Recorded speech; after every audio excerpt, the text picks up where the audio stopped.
বাংলাদেশ সহ ১৪টি দেশের multiple entry visa স্থগিত করেছে সৌদি আরব। গত ১ ফেব্রুয়ারি থেকে নতুন এই ভিসা নীতি কার্যকর হয়েছে। টাইমস অফ ইন্ডিয়া এক প্রতিবেদনে এই খবর জানিয়েছে। প্রতিবেদনে বলা হয়, পবিত্র হজ সামনে রেখে নিরাপত্তা ও বাড়তি ভিড় এড়াতে বিশেষ পদক্ষেপ নেওয়া হয়েছে।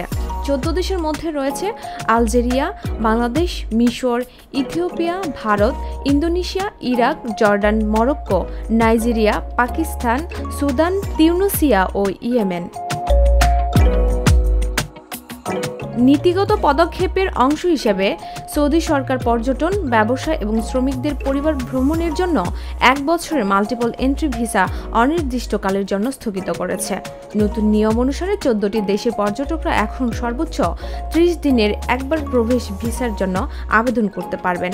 তবে কূটনৈতিক, শ্রমিক, হজ ও উমরা ভিসায় এর প্রভাব পড়বে না।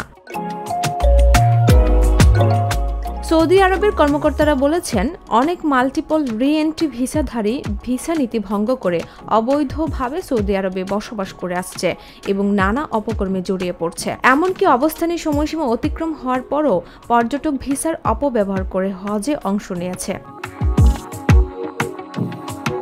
এদিকে হজের কার্যক্রম শেষ হলে এই সিদ্ধান্তের পরিবর্তন হতে পারে বলে মনে করছেন দেশটিতে বসবাসরত বাংলাদেশি প্রবাসীরা। তারা বলেন, হজের কারণে হয়তো সরকার এ ধরনের সিদ্ধান্ত নিয়েছে।